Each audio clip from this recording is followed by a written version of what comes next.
CM relief fund లో గోల్మాల్ పై సర్కార్ focus పెట్టింది. 2018 ఎన్నికల టైంలో నియోజకవర్గానికి 10 నుంచి 20 మందికి ఎలాంటి బిల్స్ లేకుండానే చెక్కులు పంచినట్లు అధికారులు గుర్తించారు. ఒక్కొక్కరికి 5 నుంచి 10 లక్షల వరకు ఇచ్చినట్లు తెలుస్తోంది. దీనిపై సమగ్ర విచారణకు సర్కార్ ఆలోచిస్తోంది. విచారణ తర్వాతే పెండింగ్ లో ఉన్న సీఎంఆర్ఎఫ్ బిల్స్ పై నిర్ణయం తీసుకోనున్నట్లు తెలుస్తోంది.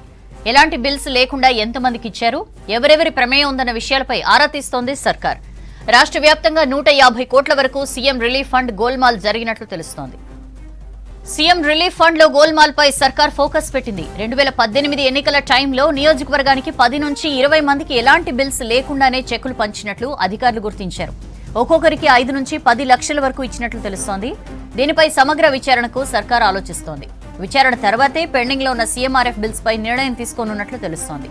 ఎలాంటి బిల్స్ లేకుండా ఎంతమందికి ఇచ్చారు, ఎవరెవరి ప్రమేయం ఉందన్న విషయాలపై ఆరా తీస్తోంది సర్కార్. రాష్ట్ర వ్యాప్తంగా 150 కోట్ల వరకు సీఎం రిలీఫ్ ఫండ్ గోల్మాల్ జరిగినట్లు తెలుస్తోంది. డీటెయిల్స్ తెలుసుకుందాం. యాదగిరి మనతో లైవ్ లో జాయిన్ అవుతున్నారు. యాదగిరి, సీఎంఆర్ఎఫ్ గోల్మాల్ కి సంబంధించిన డీటెయిల్స్ ఏంటి? సౌజన్య, ఏదైతే గత ప్రభుత్వంలో గత సర్కార్ బీఆర్ఎస్ హాయంలో జరిగినటువంటి అక్రమాల చిట్టాను ఒక్కొక్కటి కూడా శాఖల వారీగా ఒక్కొక్కటి కూడా ఇప్పుడున్నటువంటి కాంగ్రెస్ ప్రభుత్వం బయట పెడుతుందని చెప్పొచ్చు. ఇప్పటికే ఏదైతే గొర్రెలకు సంబంధించిన ఉచిత గొర్రెల పంపిణీకి సంబంధించి, తర్వాత డబుల్ బెడ్రూమ్కి సంబంధించి, తర్వాత మేడిగడ్డ కాళేశ్వరం పేరుతోని మేడిగడ్డకు సంబంధించి, తర్వాత ఇప్పటికే ఈ విద్యుత్ శాఖకు సంబంధించి శ్వేతపత్రము, ఆర్థిక శాఖకు సంబంధించిన శ్వేతపత్రం, ఇట్లా ఒక్కొక్క శాఖకు సంబంధించి ఒక్కొక్కటి కూడా గత ప్రభుత్వ హాయంలో ఏం చెప్పింది, ఏం చేసింది, ఎక్కడెక్కడ అక్రమాలు జరిగాయి అనే దానిపైన ఈ ప్రభుత్వం ఇప్పుడున్నటువంటి కాంగ్రెస్ ప్రభుత్వం ఫోకస్ పెట్టిందని చెప్పొచ్చు. అందులో భాగంగానే ఈ సీఎంఆర్ఎఫ్ సంబంధించి కూడా ఇందులో కూడా బాగా గోల్మాల్ జరిగింది, పెద్ద ఎత్తున గోల్మాల్ జరిగింది అని చెప్పేసి ప్రభుత్వం భావిస్తుంది.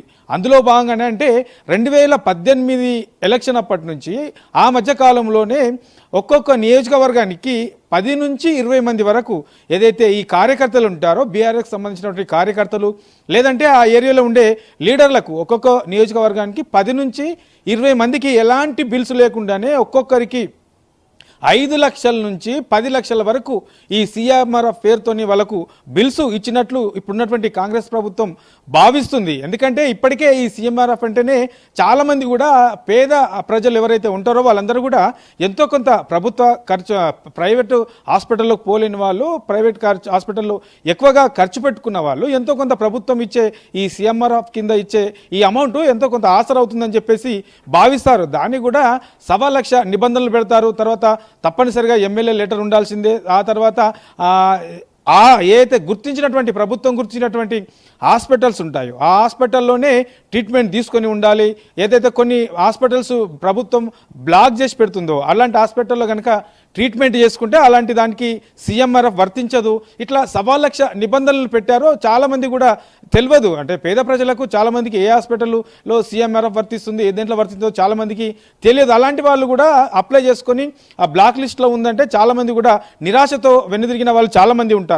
కానీ దీనికి ఎలాంటి బిల్లు లేకుండా, ఎలాంటి హాస్పిటల్కి సంబంధించినటువంటి ఏవి కూడా లేకుండా, తర్వాత ఎమ్మెల్యేకి సంబంధించిన లెటర్ ప్యాడ్ కూడా ఏదో సంతకం కూడా లేకుండా, ఎలాంటిది లేకుండానే, ఎలాంటి పత్రాలు లేకుండానే దాదాపు రాష్ట్ర వ్యాప్తంగా 150 నుంచి 200 కోట్ల వరకు ఇందులో గోల్మాల్ జరిగినట్లు ఇప్పుడున్నటువంటి ప్రభుత్వం భావిస్తుంది.